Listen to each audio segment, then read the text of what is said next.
Cuando el camino a casa es el más peligroso, el viaje de Pablo a Jerusalén. El llamado que no puedes ignorar. Hay decisiones en la vida que no puedes tomar a la ligera, y hay otras que simplemente no puedes evitar. Pablo vivía una de esas. El llamado a Jerusalén no era un deseo impulsivo, ni un plan de estrategia humana, era una convicción profunda que lo empujaba hacia adelante. No había mapas que pudieran mostrarle lo que iba a pasar, pero sí tenía claro que no sería fácil. Jerusalén no era una ciudad cualquiera. Era el centro religioso de Israel, la cuna de la fe judía, pero también el lugar donde Jesús fue crucificado y donde las tensiones contra los seguidores del camino seguían latentes.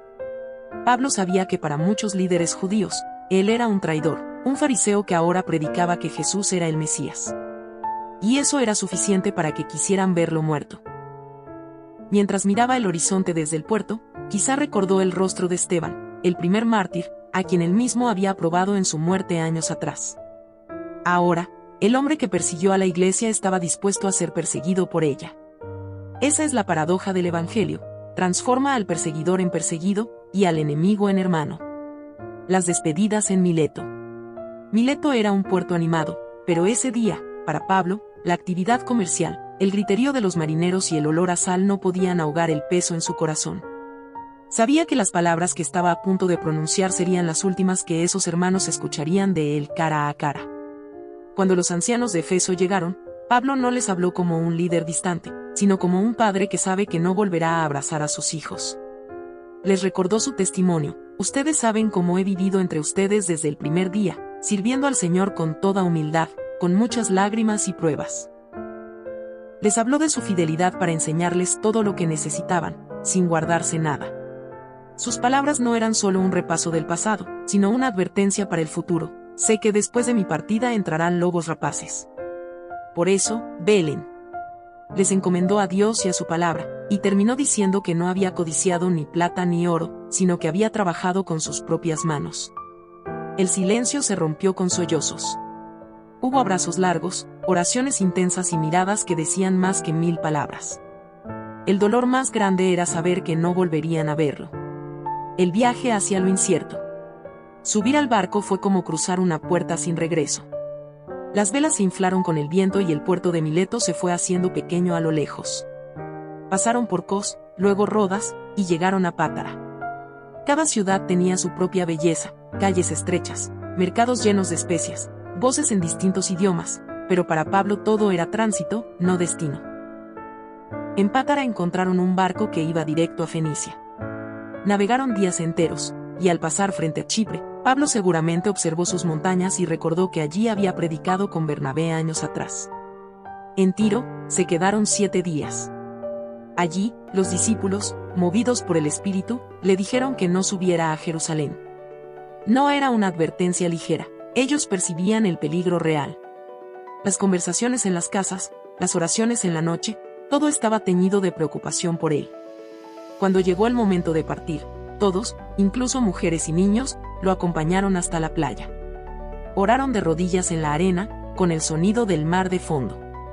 Fue una despedida tan humana y tan celestial al mismo tiempo, lágrimas por lo que dejaban, paz por saber que todo estaba en las manos de Dios. Advertencias en cada puerto. En Cesarea, la hospitalidad de Felipe y sus hijas profetisas llenó el corazón de Pablo de gratitud. Era un respiro en medio del viaje. Pero no pasó mucho tiempo antes de que la tensión regresara. El profeta Agabo llegó desde Judea.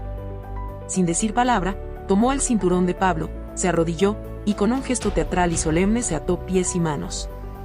Luego habló con voz grave: así atarán los judíos en Jerusalén al dueño de este cinturón y lo entregarán a los gentiles. El ambiente se llenó de un silencio denso. Lucas, los discípulos y todos los presentes sintieron que el futuro de Pablo se pintaba con colores oscuros. Las súplicas fueron inmediatas: no subas, Pablo, quédate aquí. Hay otras ciudades que necesitan oír el Evangelio. Pero Pablo, con los ojos humedecidos, respondió: ¿por qué lloran y me parten el corazón? Estoy dispuesto no solo a ser atado, sino también a morir en Jerusalén por el nombre del Señor Jesús. Esas palabras no fueron orgullo ni terquedad, fueron rendición. La rendición de quien ama más la voluntad de Dios que su propia vida. Ante esa determinación, solo pudieron decir: hágase la voluntad del Señor. Llegada a Jerusalén. La ruta final hacia Jerusalén estaba llena de emociones encontradas. Desde Cesarea, subieron por los caminos de piedra que serpenteaban entre colinas y olivares.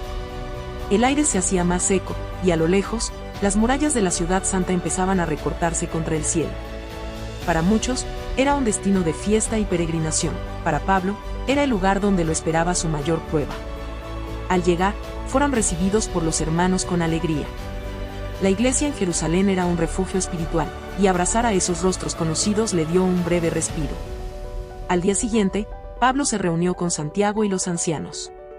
Les contó con pasión lo que Dios había hecho entre los gentiles, iglesias plantadas, vidas transformadas, milagros, y ellos glorificaron a Dios. Pero la conversación pronto giró hacia un problema delicado. Había miles de judíos creyentes, pero profundamente apegados a la ley, que habían escuchado rumores de que Pablo enseñaba a abandonar las tradiciones.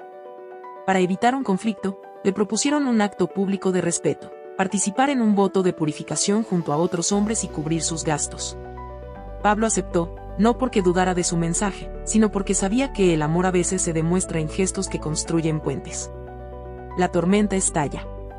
Parecía que la estrategia funcionaría, pero la paz duró poco. Mientras Pablo estaba en el templo cumpliendo el voto, unos judíos de Asia lo reconocieron. Su voz, cargada de furia, rompió la calma. «Hombres de Israel, ayúdenos. Este es el hombre que habla contra nuestro pueblo, contra la ley y contra este lugar santo. Además, ha metido griegos en el templo y lo ha profanado». Era falso, pero el rumor es un fuego que se propaga rápido. La multitud se agolpó, gritando y empujando. Lo sacaron a rastras fuera del templo y cerraron las puertas como si estuvieran protegiéndolo de la contaminación. Allí, comenzaron a golpearlo con intención de matarlo. La escena era caótica: gritos, polvo, empujones, puños levantados. En medio de todo, un destacamento romano, alertado por el tumulto, corrió a la escena. El comandante ordenó que detuvieran a Pablo y lo encadenaran. Desde las escaleras, mientras lo conducían, Pablo pidió permiso para hablar. Y allí, con el rostro marcado por los golpes y la ropa polvorienta, comenzó a contar su testimonio, cómo el perseguidor se había convertido en predicador. El lugar que pretendía ser su sentencia de muerte se convirtió en su púlpito improvisado. Paralelo actual. El viaje de Pablo a Jerusalén es una radiografía de la fe probada. No es la historia de un hombre imprudente que buscó problemas, sino de un siervo que entendió que la obediencia a Dios vale más que la autopreservación. En nuestro tiempo, Jerusalén puede simbolizar cualquier lugar o situación donde obedecer a Dios implique oposición. Puede ser una sala de reuniones donde debes defender tus principios, una familia que no entiende tu fe, o un entorno laboral hostil a los valores cristianos. Así como Pablo enfrentó advertencias y lágrimas de amigos sinceros, nosotros también escucharemos voces que nos inviten a evitar el camino difícil. Y es cierto, esas advertencias muchas veces provienen del amor genuino. Pero el amor más profundo es el que nos empuja a cumplir la misión, aunque duela. La cultura actual nos dice que debemos buscar siempre lo más cómodo, lo más seguro, lo que nos dé paz según el mundo. El Evangelio, en cambio, nos llama a llevar nuestra cruz. Y esa cruz, como para Pablo, puede significar caminar directo hacia el conflicto, no para buscarlo, sino porque allí es donde Dios quiere brillar a través de nosotros. Lecciones para hoy. 1. La obediencia no siempre es segura. Pablo sabía que le esperaban cadenas, pero no midió su camino por la ausencia de peligro, sino por la presencia de propósito. 2. Escucha a las personas, pero sigue la voz de Dios. Los consejos de los demás son valiosos, pero no pueden sustituir la dirección que Dios ya ha puesto en tu corazón. 3. No confundas prudencia con cobardía. Evitar el peligro no siempre es fe, a veces es miedo disfrazado de sabiduría. Discierne la diferencia. 4. Usa cada momento como testimonio. Pablo aprovechó incluso su arresto para hablar de Cristo. En la vida real, eso puede significar compartir tu fe en medio de una crisis. 5. Ríndete a la voluntad de Dios. Decir hágase tu voluntad no es resignación pasiva, es una declaración activa de confianza. Cada una de estas lecciones sigue vigente porque el viaje de Pablo no fue solo suyo, es un mapa para todo discípulo que quiere seguir a Jesús con todo el corazón. Jerusalén estaba delante de Pablo, y con ella, todo lo que sabía que venía. Cadenas, juicios, y posiblemente la muerte. Sin embargo, caminó hacia allá con la determinación de quien entiende que su vida tiene un propósito más alto que su propia seguridad. Tú y yo también enfrentaremos nuestro propio viaje a Jerusalén. Puede que no haya barcos ni profetas que nos aten las manos como señal, pero sí habrá momentos en los que Dios nos llame a dar pasos de obediencia que nos cuesten. En esos momentos, recuerda las palabras de Pablo. No estimo preciosa mi vida para mí mismo, con tal de acabar mi carrera y cumplir el ministerio que recibí del Señor Jesús. Hechos 20:24. Cuando la obediencia te lleve por caminos difíciles, confía en que Dios ya está en el destino, esperándote. Y que cada paso, aunque pesado, te acerca más a la meta eterna donde ya no habrá llanto ni dolor, sino la sonrisa de tu Señor diciendo: bien, siervo bueno y fiel.